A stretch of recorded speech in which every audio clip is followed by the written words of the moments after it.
and welcome to the Leadership Room. We are back for part 2 with Derek Arden. Now, Derek is a negotiations expert, he's a keynote speaker, he's a business coach, and he is the author of Win-Win, How to Get a Winning Result from Persuasive Negotiations.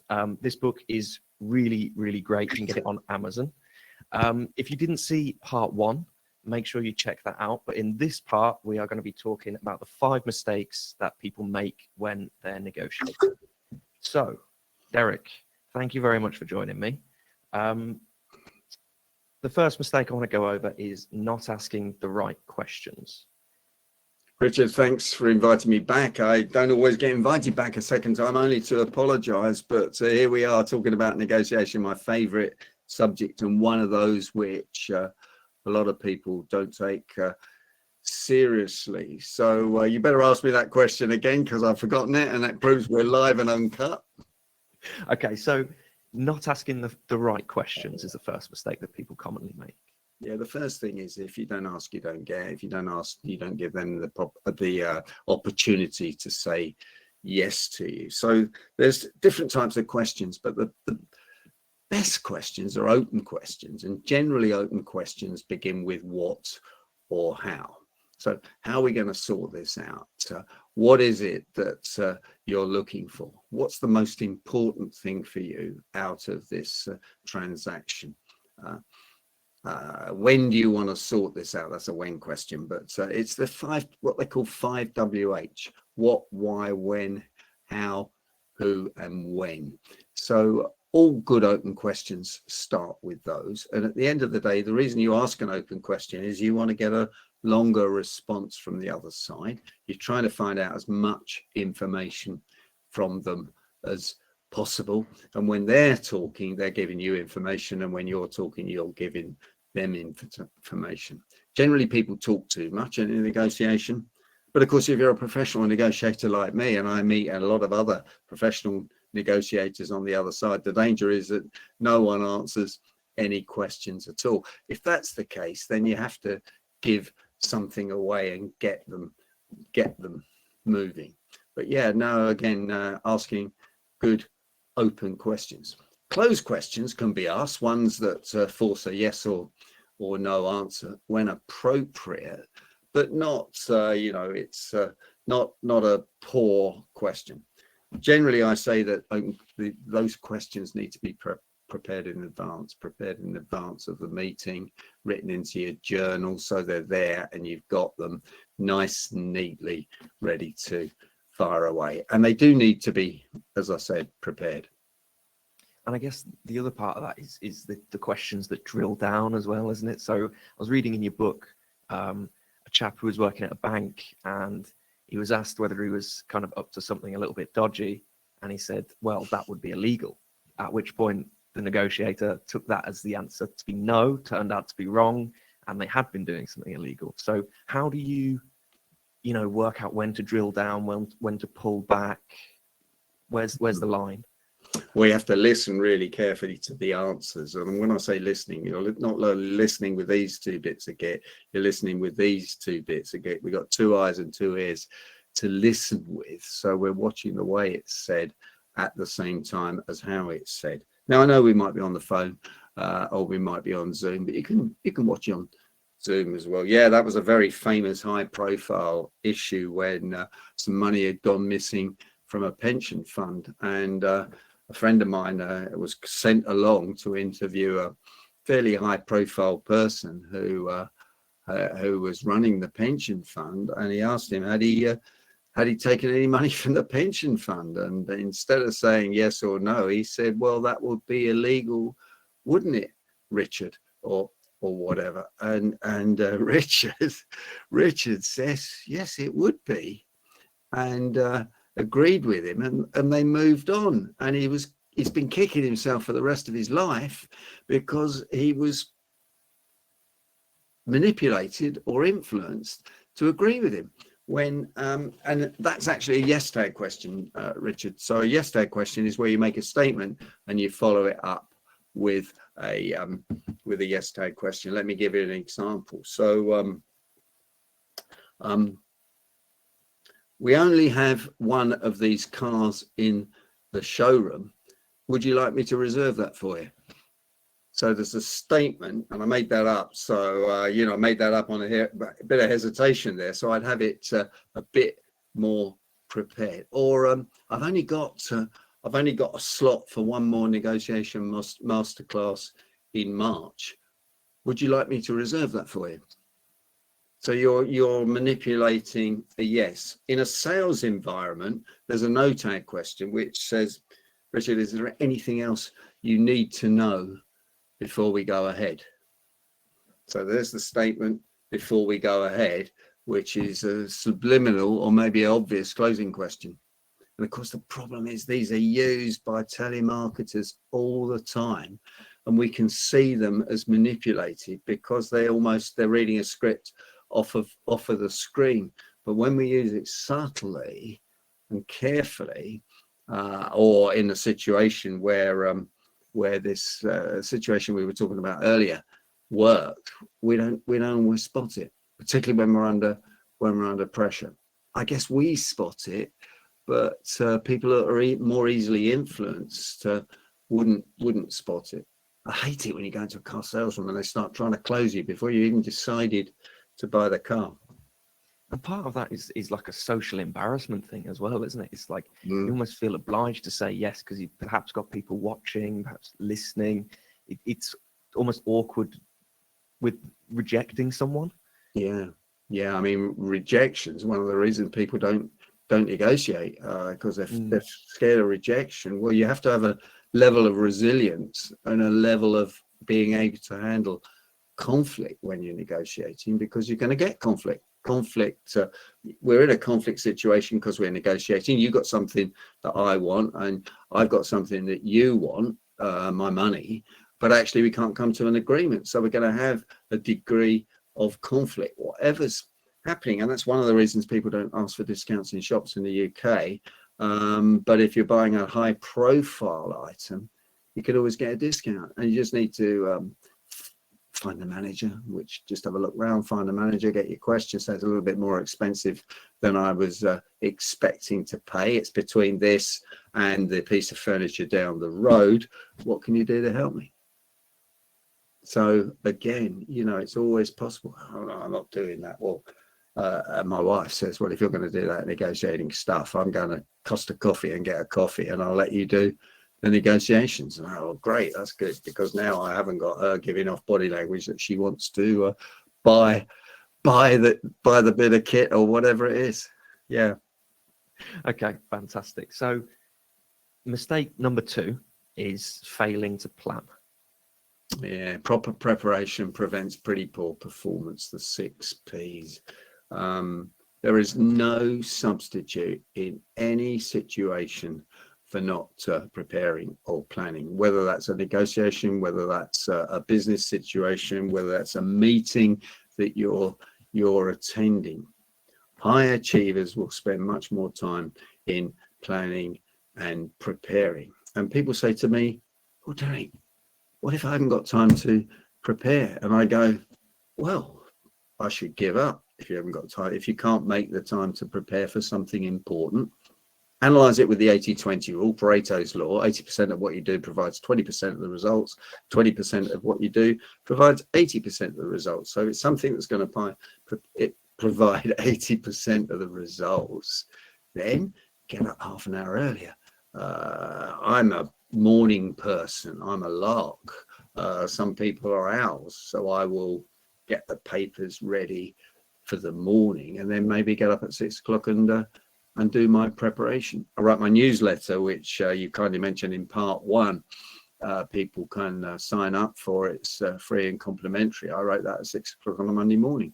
I get up early, but I prepare it and draft some notes out and mind map it the night before.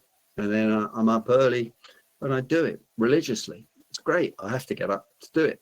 So, but yeah, I can't understand people. And the trains are much busier. The trains are so much more busy at 6:30 in the morning coming in from Guildford and Woking, where I live, than they used to be. So you talk about in your book mind mapping, other planning strategies. How would you go about planning an important negotiation yourself? So mind mapping is really, really powerful. And the reason it's powerful, and I'm just drawing a very, very quick mind map for you here.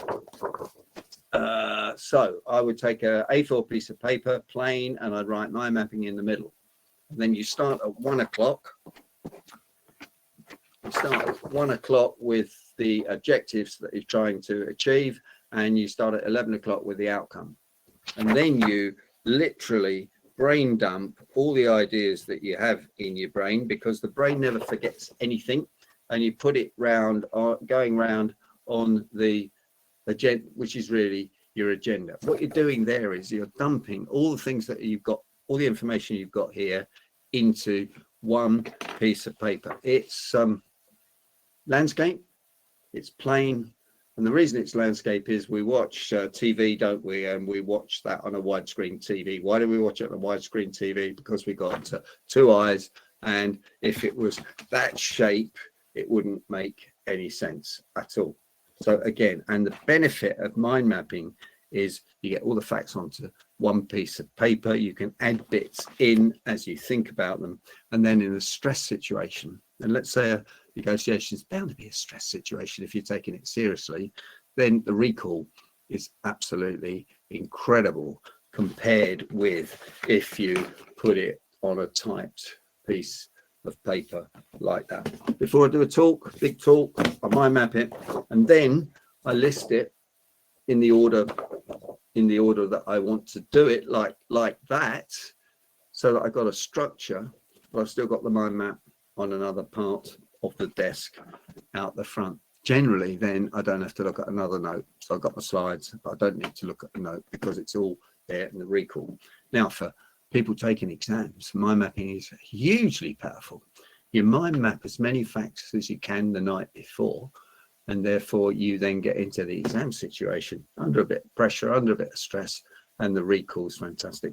A guy called Tony Buzan, who did all the original books on mind mapping, has written books on mind mapping for kids, mind mapping for teachers, etc. The basic facts of mind mapping I've just shared with you. So yeah, so mind mapping, and then getting all the facts, and then asking yourself, what have I missed? Going on LinkedIn, looking at people up on LinkedIn the night before, seeing what they look like, getting their picture. Tells you a lot if they're not on LinkedIn, actually. It tells me they're probably not a very good negotiator if I can't find them on LinkedIn.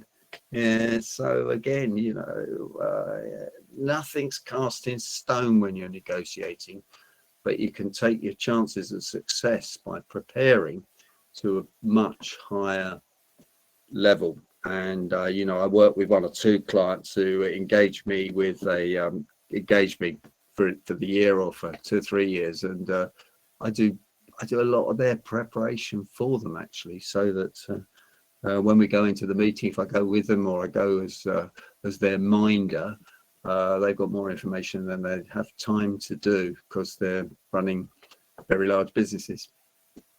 Okay, so just to throw a spanner in the works, let's say. Sure. If, for example, you know, I was to find myself in a situation, I usually prepare for negotiations, you know, well in advance, but suddenly I find myself in a situation that I haven't prepared for. What would your advice be then? Well, I think that's always going to happen to us sometimes, isn't it? You can't always be prepared. Well, I think you listen very carefully. You realize you're at a disadvantage, but you never say that.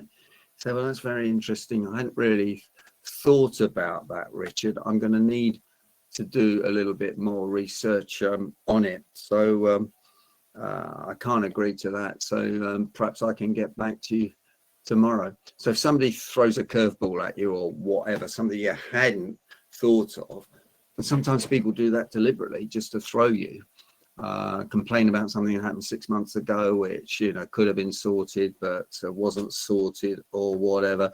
They say, well, I'm really sorry, I don't know about that. I'll go back and find out about it, and I'll get back to you. Client I'm going to a negotiation with next Tuesday, that is bound to happen. And instead of being put under pressure, I will take a time out with them. I say, stop, Steve, can we just have a break outside for a few minutes, which lots of people, lots of average negotiators thinks it's weakness. It's not a weakness at all. It's a strength, because you've got a chance to compare notes. Go back outside and say, well, what do you think the answer is? We got into a bit of a mess there. We really did mess that up. Okay, so hold your hands up and say, we didn't get that right, but we'll handle that, and we'll give you a couple of % off for that if we can get the deal closed today. So if you have made a mistake, sorry, got it wrong, but you don't want them to raise something they never raised before 6 months later. So some people do things like that, and you got to think, well, that's a bit of sharp practice. A bit of funny stuff's going on here. Take a break, take a timeout. While we're on timeouts, if I can just mention that timeouts, breaks, cover 3 things really, which are particularly benefit. Gives you, number one, it gives you some thinking time. And one of the questions I get asked is, what happens? One of the questions people say, I can't think on my feet, Derek. What should I do about that? I said, well, if you're given a difficult question and you can't think of the answer, then you need to take a break. Then you need to take a time out, consider it, sleep on it, get back to them the next day. Number 2 is it takes the emotions out of the situation. So if they're getting a bit aggressive with you, or you're getting a bit aggressive, just take a break. And number 3 is I guarantee that you'll get a better deal having taken someone with you, taken a break, gone outside and asked them what their opinion is, and how much you think maybe you need to come down to close the deal. Because when you're put in a pressure situation and you want to get out of there, human nature says, oh, I want to get out of here. I don't like this. I feel uncomfortable. You'll probably get bullied into coming down more than you should have done. And you may have noticed the president of America at the moment, the new president, is putting people under extreme pressure using what I would call bullying negotiation tactics, hardball negotiation tactics, going out on an extreme and then backing off. It's quite a curious situation that's going on, and I'm watching it like mad and enjoying it. Must be so And enjoying it, because politicians, I never know whether politicians are good negotiators or awful negotiators, but I'm an observer of human nature, and the more you observe people, the better negotiator you'll be. Yeah. Okay. Fantastic. That's really useful. Okay. So mistake number 3, we sort of touched on a little bit with the first one. It's not listening properly. Well, most people don't listen. They're thinking about what they said. They're thinking about what they're going to say next. Listening requires 100% attention. It requires looking the person in the eye, not too much eye contact. And I know I'm looking at the camera all the time because we're on social media, but looking at them, watching them, listening, having listening body language, which is up and interested. This is sort of non-body listening body language, and people know when you're not listening to them. So and I would be making notes. So if somebody said we don't normally discount this, I'd play back to them the word normally a bit later. So you said earlier you didn't normally discount this. Well, I'd need a discount to get this through my people, or be able to agree or get it within my budget.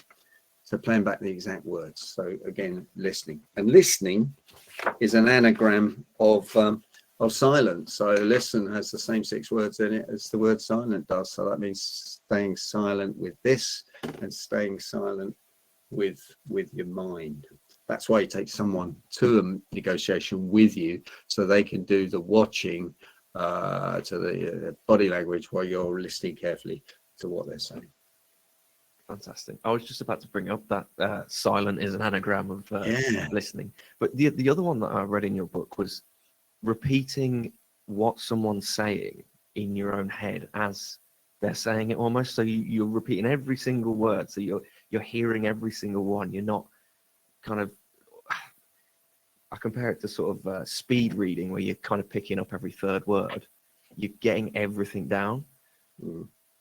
I thought that was a really useful, tool actually. So you thought it was a really useful tool. You see what I did to you there, don't you? I played back the 7 or 8 words that you used. So you can use that in a number of ways. Yeah, it is a technique I used to use. I think I've got so much better at listening now that I'm paying attention. I'm up for it. I got my notepad. I'm going to write down the odd words. If you didn't quite hear what they said or understood what they said, playing back the last 3 words with an Australian accent, which means you have an up on the end of your of the voice tonality, can be really powerful. So let's give you an example of that. So I think the real issue here is that we don't pay enough attention to people. Attention to people. So I've just played that attention to people and in silence. And I go, yeah, attention to people. We don't spend enough time on it. It's also quite useful if you weren't listening to just play that back as well. So sometimes we don't listen to our loved ones. And if we don't listen to our loved ones, we're going to be in bigger trouble than we are for getting negotiations wrong. So sometimes, did you watch that program on TV last night? Program on TV? Something like that. So you try it with your partner and see what happens. But anyone watching this, don't let on to some of these secrets. Don't let on to reading their body language. Don't let on to some of these little tricks like playing back the 3 words. Just keep that amongst your the people you coach and train. Because if you start doing that, people think you're manipulating them. And you're not, you're only manipulating them if you're manipulating them for an advantage and they get a disadvantage. If you're teaching them and communicating properly, it's not manipulation. They are just techniques that have been around since Adam and Eve, but they've become more to the front as we got more advanced in our communication skills and our negotiation skills. And psychology like CBT and NLP have come in to the frame in the last 30 or 40 years. Okay, mistake number 4, using the wrong strategies and tactics in negotiations. I've got to be honest with you, Richard. I think that's the subject of another podcast, really, because in my book there's 30 negotiating tactics. I talk typically about 5. My 2 favorite ones are good guy, bad guy, linked to higher authority. I'd love to do this for you, Richard, but at that price, this is going to be very difficult to get it through my board of directors, get it into my budget. So you can see I'm being the good guy. I'd love to do it for you, Richard, but that talk you want me to do at that conference in June, promised my wife that we'd probably be away for most of June. That's going to be really tricky. How much did you say you were going to pay me for doing that? I'll see if I can persuade her. So that's a bit of fun, isn't it? And see, people think when I say that at a conference, and they say, oh, he doesn't look the sort of guy that's under his wife's thumb. But they don't know, and I'm grinning. Oh, you met my wife, gee whiz, it'd be a nightmare if I did that. And we've got some humor and they're confused. Average. Sorry to interrupt. No, what I love about that is that the bad cop is often out of the room. Correct. The bad cop doesn't actually have to be with you or anything like that. You're creating a bad cop almost that's not, non-existent, but he's giving you that leverage in the negotiation. I'd almost say the bad cop doesn't want to be in the room. The last thing you want is the bad cop in the room, because they're going to turn to the bad cop. So, and if you think about the old American movies, generally when they mentioned it, the bad cop was out the room, because he's going to come in here and he's going to lose his temper with you or something like that, and therefore you can play it up. But if we're doing that with a business partner or whatever, then you don't want them there because they're going to turn to them. So you say, well, at that price, it's going to be very difficult to get Bob, my business partner, to agree. So if you could sharpen the price a bit, I can probably get agreement. I hope you can help me on that, Richard. then you do this magic trick, which I have to remind myself sometimes, you know, of sipping your lips, sealing your lips, because it's so easy to carry on talking when you just made a great question. You've just produced a great question, when actually we want to keep quiet. So, you know, it's easy. It's easy if you're on the phone, you just shut up, but, you know, or move back, shift your body language a little bit. So, you know, we'd love to do that for you, but that price, you need to help me. What can you do? Probably not fold your arms. I did that then, no, but probably not fold your arms. You want to stay as open as you can when you're dealing with people in proper situations. But if you don't like their price, well, you know, then fold your arms. So a bit of acting helps. What about the flinch, Derek? You need to talk about the old flinch, because I love this. This is genius. I've used it like multiple times just with like family and things like that. But it's brilliant. It's so funny, Richard. It's so obvious, isn't it? And yet people don't do it, you know. So yeah, you probably saw me do this at the conference, but I usually say, well, you know, how much did you say? £100. That's going to be very difficult to handle. And so people don't get it. And I say, right now, everybody take a sharp intake of breath. And then you come up with a head scratch. And for some reason, the head scratch is always 5 times. No one knows why it's 5 times. It's not a couple. It's usually sort of 5 times. Goodness knows why. And then you come up with, well, you know, my partner's going to go crazy about that. And you wouldn't want that to happen to me. And then if you really want to exaggerate, you put your hand on your heart like the President of the United States does, you know, kind of, which is a kind of trust me body language. I don't think it works in the UK. I don't think it works in Europe, but it tends to work other side of the pond. So, yeah. And of course, a sharp intake of breath. It only has to be a little one. It's a bit more than I expected to pay. That's outside my budget. What can you do to help me? So, yeah. I love that so much. Yeah. Okay, so mistake number 5, Derek, is lacking the confidence. And I think this is something that I quite often struggle with. I know when you said about taking a break, I really like that, because I think I often struggle to think on my feet, but it's actually having the confidence to say, I need to take a break, I need to go and get a coffee or whatever. Mm-hmm. How do you teach people, or, you know, guide people through having the confidence in negotiations?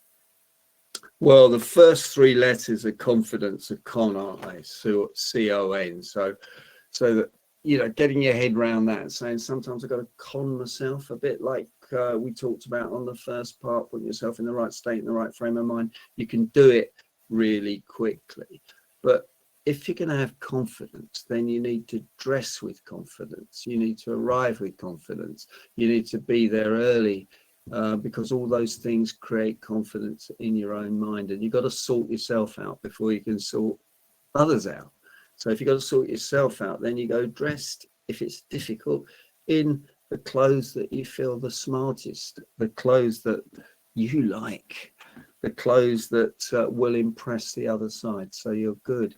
So you feel good. You've done your preparation, you've done your homework, and you're there. Now, before I go into, I would go, so I go to the client's offices, I would go to the bathroom. I'd go in the bathroom and I'd just check, you know, that it was kind of sorted, and you know, that the collar was down, because you never know if you've been rushing around or whatever, you want to be there 15 minutes. And I'd actually look myself in the mirror and go, yes. Now, you know, you don't want anyone in the bathroom watching you do that, because they might think you've gone bonkers, or you might meet them in the negotiation 5 minutes later. But yeah, put yourself in the right frame of mind and the right state, you know, stand up straight. Yes. And you might see me before a conference, I would walk up and down and get some fresh air and walk up and down. But if you're going to a negotiation meeting, that's not particularly appropriate. But you can change your state instantly by doing some of these things and having what we talked about earlier, the right mindset, and knowing you can do it. Whether you think you can or whether you think you can't, you're probably right. Henry Ford said that. And if you knock the T off of can't, you get can. So everything's possible. The problem is that 95% of the news is negative. 95% of the people are often negative. People don't want you to succeed. That's why you and I read the best books. We follow the best gurus. We're always learning because you need to be into a positive state. One of the books I've got up there is by a guy called Harvey Mackay. I've met him in the States. Harvey Mackay says, I never, ever hang around negative people. I just don't have any negative people, because negative people is toxic. It's catching, and positive people are also catching. So sticking around positive people, you catch their enthusiasm, their positivity. Stick around negative people, you catch their toxic negativity. And I remember people saying to me, oh, you'll never negotiate your way out of Barclays because you're too successful. And I thought, well, you wait and see. And of course I had a plan, and I thought I would, and there was an opportunity when Barclays was changing their structure, etc. So I asked if I could leave on favourable terms in a nice way, stuck around for a bit, helped everybody, and I did. There's no such word as calm. Fantastic, Derek. Thank you so much for coming on the podcast. Don't forget to buy Derek's book and subscribe to his newsletter as well. This has been brilliant, Derek. I really appreciate you coming on the podcast. Richard, thanks for inviting me. It's been an absolute pleasure, and there's probably more to it. At some stage, maybe we'll talk about the 12 steps of negotiating, which are in win-win. And one last tip for everybody watching this: if you don't ask, they can't say yes. Thanks for inviting me, Richard. Cheers, Derek. Thank you.